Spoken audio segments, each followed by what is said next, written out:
I think we can start, right? Sounds good. All right.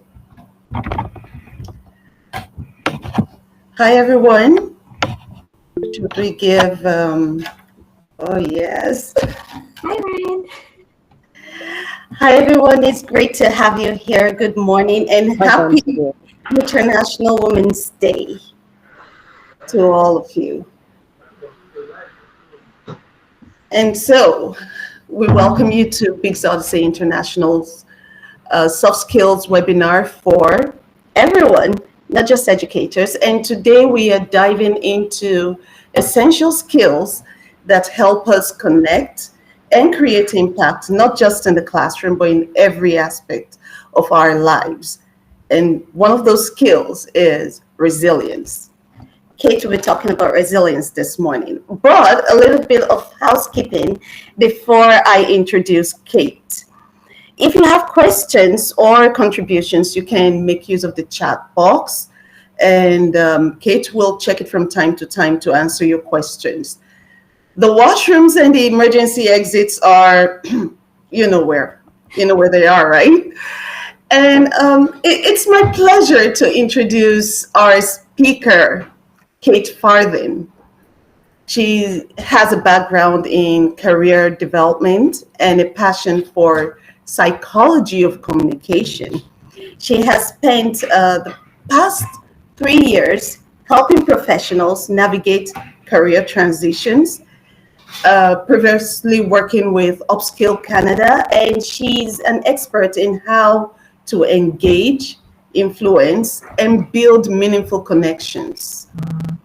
And of course, she's also an expert in how to navigate skills that are especially valuable for everyone, not just educators. Beyond her professional expertise, Kate brings real world experience into managing challenges with patience and grace. As a mother of 4 boys, she knows a thing or two about keeping things running smoothly in high energy environments. Um, we're in for an insightful and engaging session. So please join me to welcome Kate Farthing. Kate, you're welcome. Thank you, You're welcome, Toby. man. You're Thank welcome, you. man. Yes. Communication is the most vital aspect of our lives. Communicating effectively is what makes you stand out professionally. I help professionals master communication so they can advance in their careers. This requires a lot of work on mindset and resilience, which is what we're going to talk about today. So, like Toby said, for the last 3 years, I've been supporting professionals with changing their mindset in order to reach their goals. But I'd also like to hear a little bit about you. If you feel comfortable, I'd like for you to share in the chat your name and what grade you teach and why you're interested in this chat. Sorry, not in the chat, in this talk today. And if you're comfortable, I'd love to see your faces. I know you guys might be busy doing other things, so if you can't turn on your video, that's just fine. But if you feel comfortable, I would love to see you. Another thing you can do if you want is put your name in the chat for other people to connect with you on LinkedIn.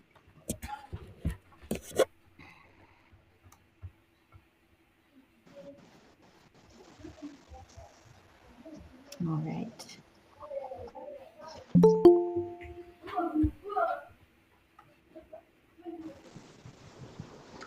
So, as we get started, your mindset and self-care affect every aspect of your life, both personally and professionally.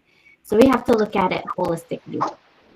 If you think about the last time you woke up in a bad mood, how quickly does your mood impact the rest of your day? And how does that impact how you see every little thing that happens that day? Anything that goes wrong becomes a big deal, and it just compounds the negativity. Or think about the last time that you had no sleep. The first day might have been fine, working off of adrenaline. But what about the second day? Our cognitive functioning and emotional regulation, our physical strength decreases. It affects how we show up at work, how we show up with our family, how we show up with our friends, and it's all interconnected. We can't really separate it out.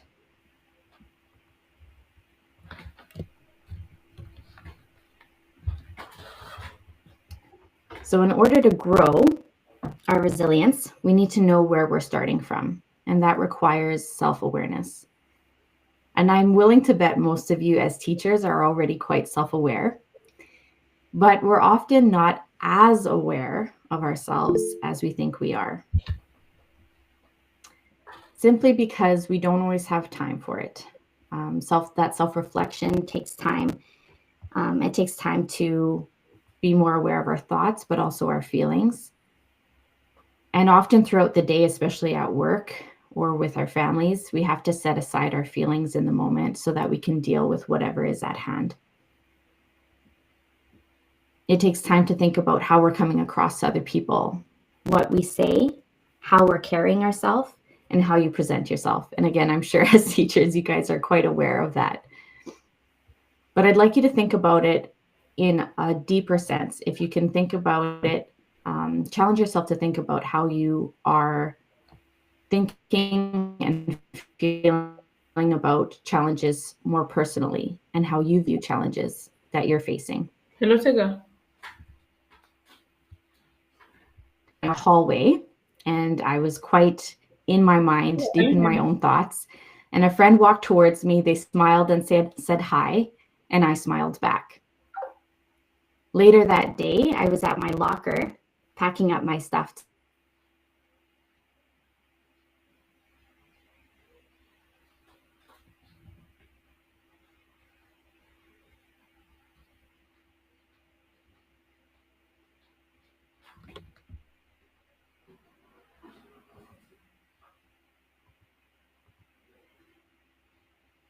Even though I often think I'm quite self-aware, there's always room for growth. So I'd like you to think about what challenges are you facing in your life right now?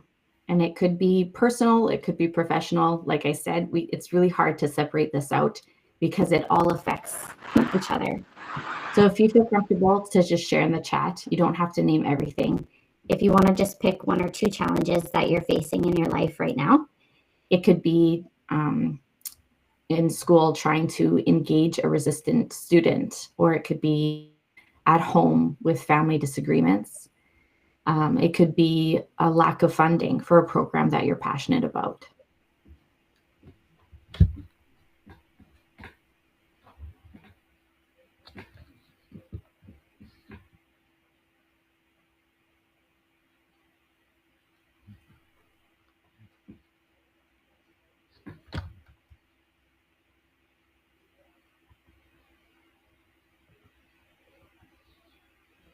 The stories that we tell ourselves impact our reality.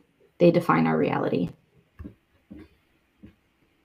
And this really impacts our resilience and how we handle situations. If you had met me in 2018, you would have thought that I had it all. My husband worked, so I could stay home with the kids. I had just welcomed our fourth beautiful, healthy boy, David, whose name means dearly loved.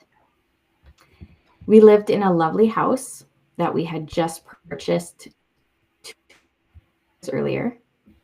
We had 4 bedrooms, 3 bathrooms, and a big backyard for the kids to play in. Between the front yard and the backyard, we had 8 trees in total. So you can imagine the mountain of leaves that I had to rake every fall. And my kids were also spoiled. They got gifts from us, gifts from grandparents, gifts from aunts and uncles. And I found myself spending a lot of time just managing our stuff. But from the outside looking in, things looked perfect.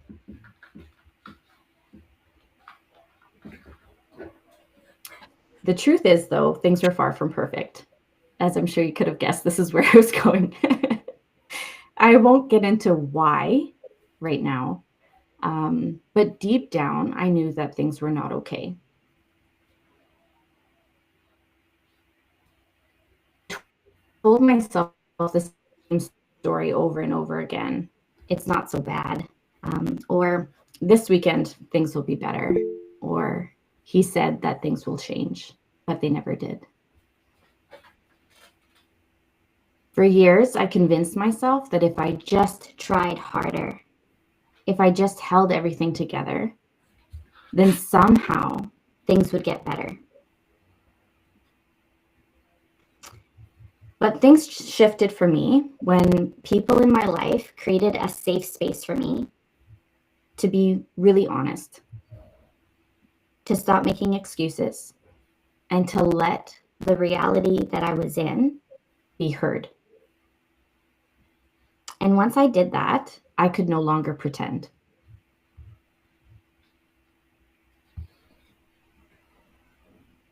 In 2019, my marriage didn't fall apart. I just finally admitted that it had already been gone for years. And realizing that everything had already changed made it easier to accept. Once I accepted that, the next steps were really clear. There was no choice but to move forward.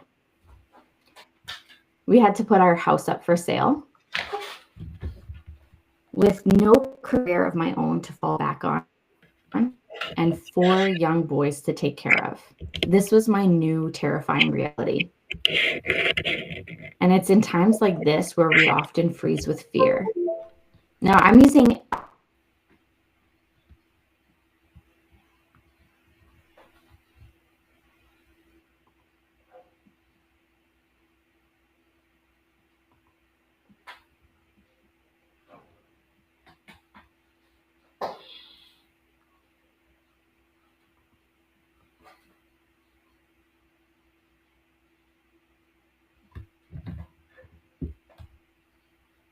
and this was a feeling that I had forgotten. I didn't even know I could feel like this anymore.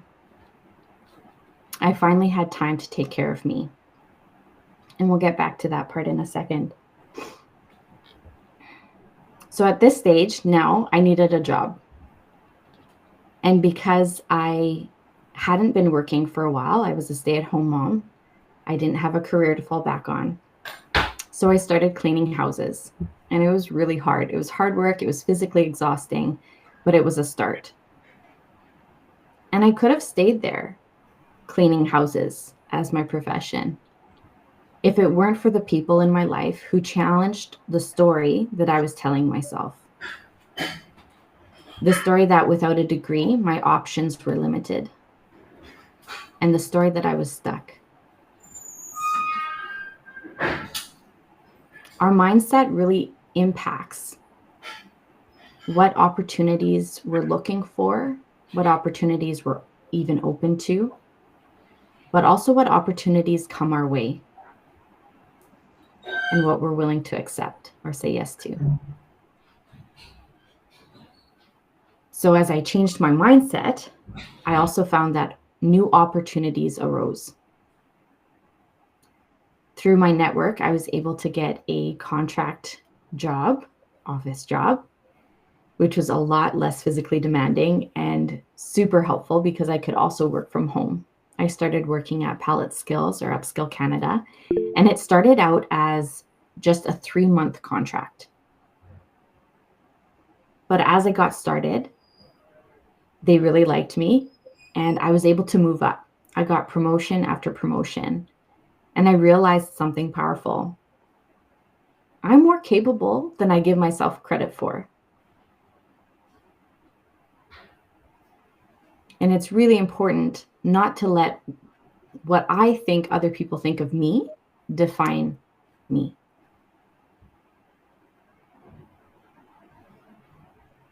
What would have happened if I had told myself I can't? Right? I might still be cleaning houses instead of giving workshops. So resilience isn't just about surviving, although that's absolutely important too. It's about adapting and learning and growing. And it requires stepping out into the unknown, the uncomfortable, the uneasy. It greatly depends on the stories that we tell ourselves.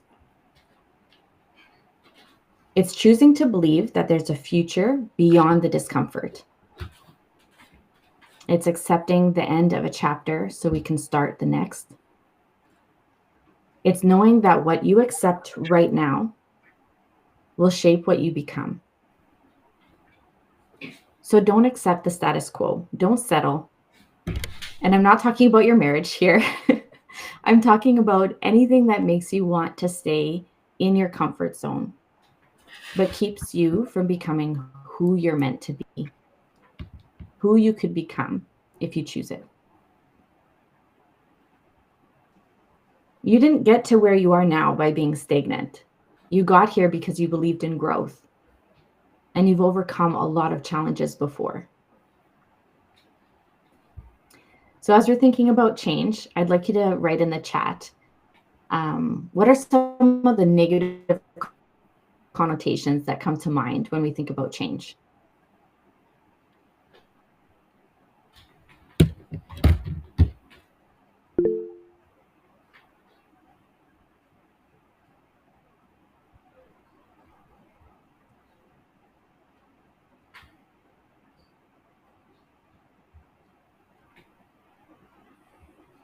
Negative thoughts of failing, yep.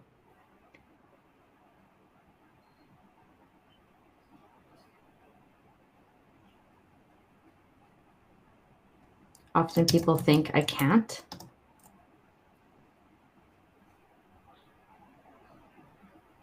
Yep, outside of our comfort zone. Fear of failure. Fear of the unknown. Mm-hmm.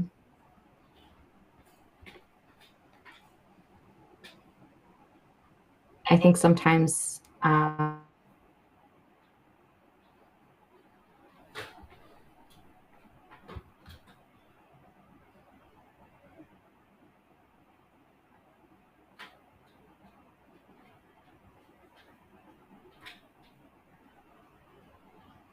connotations when we think about change.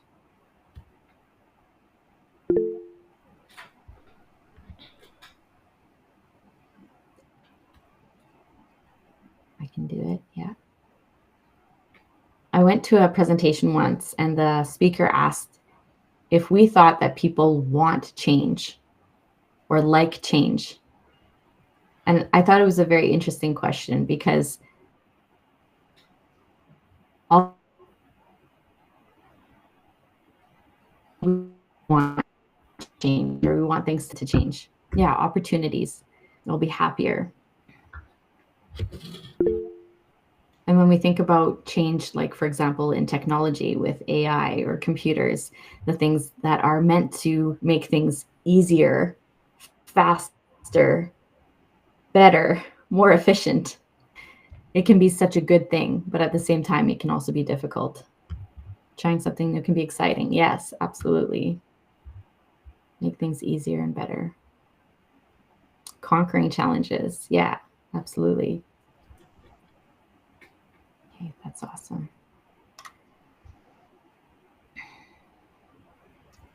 So, one second here. The second point that I want you guys to remember is that resilience is rooted in self-care. Because when I finally started taking care of myself, I could take care of my boys in a way that I never could before. How many of you know a woman like this? You can write it in the chat if you know someone like this. A woman, it could be a man too, someone who's so selfless, and we call it love. And we say things like, she's always doing things for other people. She never buys anything for herself. It's always for someone else. She's always busy taking care. I don't even know how she does it. And again, this doesn't have to be a woman. It could be a man as well.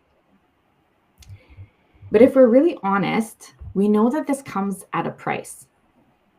Because when all we do is give, our cup runs empty. And at first it might not show, but then cracks begin to form.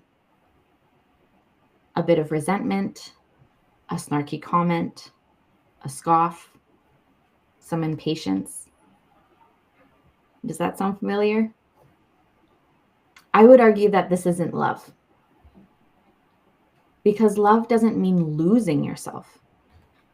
In order to love, we need to give of ourselves. And that means there has to be something to give. I think that true love, real sustainable love, comes from a full cup. And yes, there are always times when we have to push through and keep moving. We have to show up for others even when we feel empty. But most days, we can choose to love ourselves better. We can choose to hold space for ourselves, to be, to feel, to recover from pain and anger and grief, so that we can hold space for others without resentment, without expectation, and without judgment. Right? We can let them and let me. I think that's real love.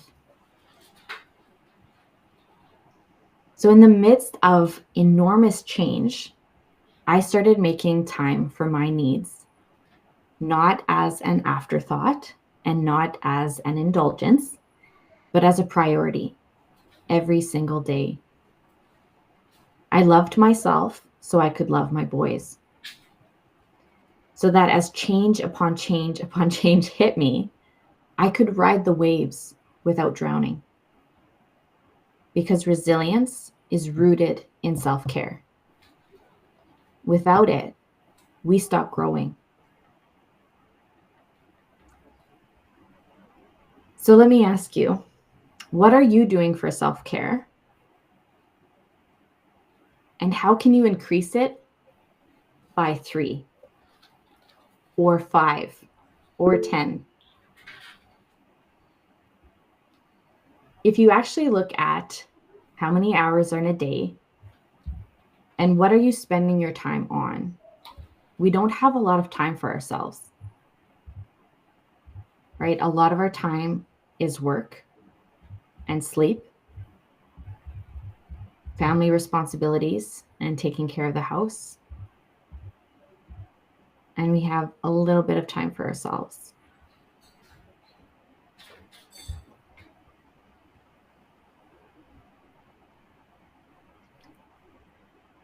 And when we add up how many hours are we attending to family, to work, to house, to sleep, after all that, if you think about how many minutes you actually have for yourself, it's not a lot. So I want you to think about, is this enough so that my cup is not empty? Is it enough so that you can be at your best? Do you have enough in your cup so that you can pour into others? Now, obviously, the day is what it is. You can't increase how much time you have for yourself, but you can insert time for yourself throughout your day, throughout your work day, throughout your time with your family and housework.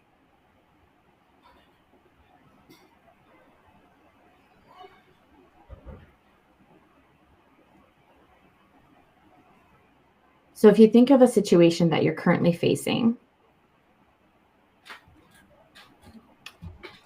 and where you could choose a change, but you're resisting.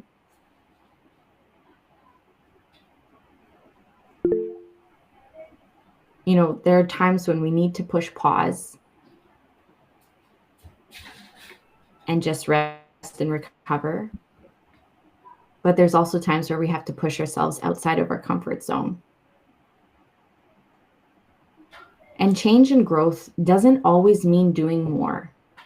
Sometimes change and growth means doing less and choosing to do less, choosing to decrease how much time we're spending on work or household things, and increasing how much time we're taking to rest and to recover.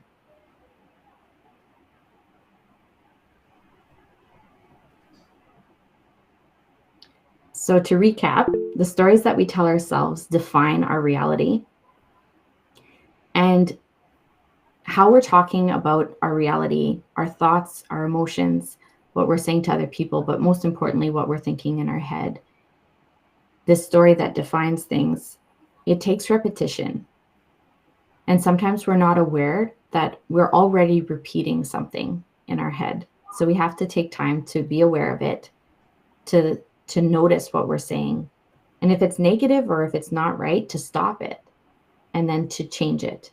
So being intentional about what we're saying to ourselves and making sure that we're repeating it.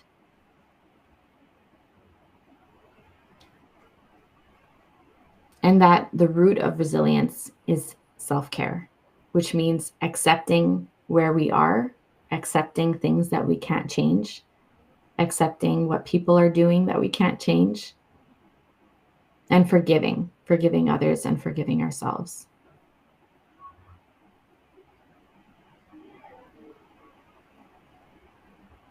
We need to take more time to be self-aware because there's often a lot of thought patterns that are happening on repeat that we're not aware of or that we're not stopping often enough and replacing with something positive. To continue to let other people do what they're doing or think what they're thinking, just let them. And then also let me take care of me and be responsible for me, even if that means disappointing someone else. So at the end of this, we're going to email you guys some self-reflection questions. So you can take each of the things that I was talking about and kind of dive deeper into it with your own life. So your own challenges and changes that you're facing. And then again, thinking about that self-care piece. How much time are you actually taking for yourself? What are you actually doing? And how can you increase that? Because usually it's not enough. Usually 1 hour a week that most adults are actually taking time to maybe go have fun or see friends usually isn't enough to fill up our cup. And if we want change, it needs to be intentional and it needs to be repeated in order to solidify that change and implement it. So I really want to encourage you to look over the questions that are emailed out to you, take time to answer them and actually write things down. Often when we just think about it, often that means that it stays as an intention and doesn't get implemented. We just think about it and want to change, but the change doesn't happen. If we actually write it down and make a bit of a plan, if we can be specific about what it is we want to do, when we can do it, how we're going to do it, and who we're going to do it with, then it's much more likely that that change can be implemented and actually impact our life instead of us just thinking about it. And then also thinking about who in our life could be an accountability partner, or who could we reach out to and talk to about the things that are going on.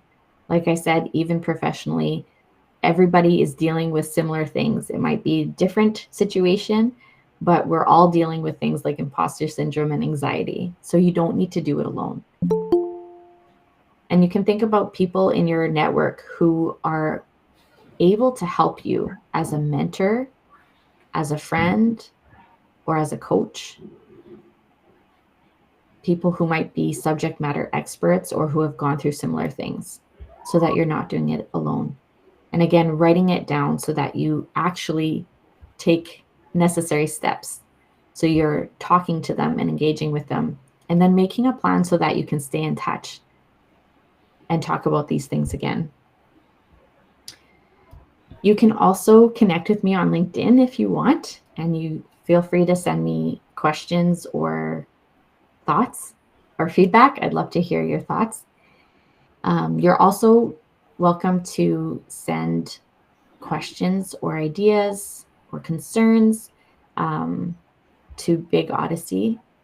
And in the next week, we're going to try to take time to answer emails and questions, or possibly even meet with you. So please feel free to not only look at the questions that are sent out to you, but actually write down answers, actually create a bit of a plan, and also touch base. So feel free to send in questions or anything like that. And if anyone has ideas or thoughts right now, please feel free.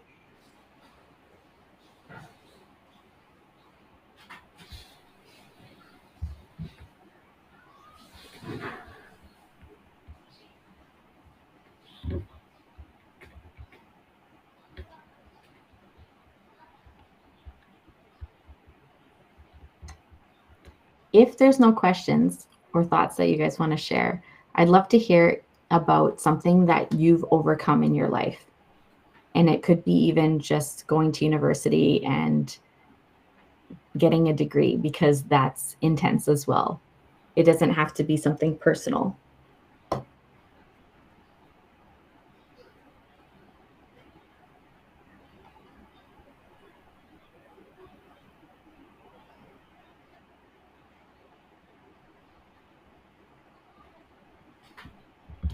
Okay, if you guys don't want to share it, that is totally fine. You could also just write it in the chat, getting a degree, or for some people, immigrating to another country.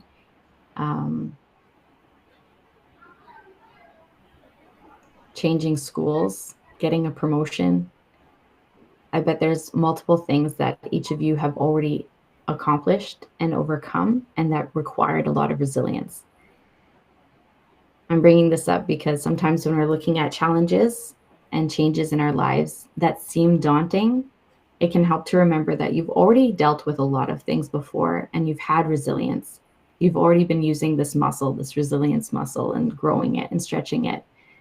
So you can have confidence that what you're facing now, even if it feels like a lot or too much or uncomfortable, it's manageable. And if you're not facing something that's challenging right now, you'll be ready for it when it does come up. All right, that's all I have for you today. So if you have nothing to add, feel free to let us know if you want those questions. We'll email them to you. And I'd love for you to get started on them right away while everything's fresh in your mind. It can be really hard to get started on thinking about it again and implementing changes if you take too much of a break from when you've started thinking about the changes you want to make to making that plan. So I really want to encourage you to take time to work on it. Do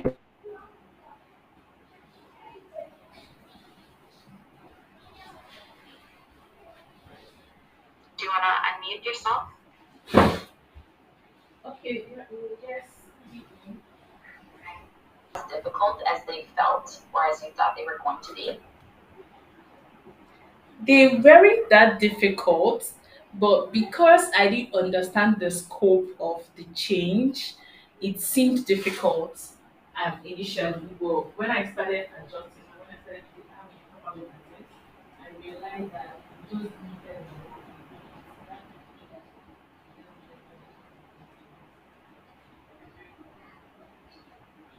Yeah, those are great points. Thank you for sharing. Yeah. I think too, sometimes a change or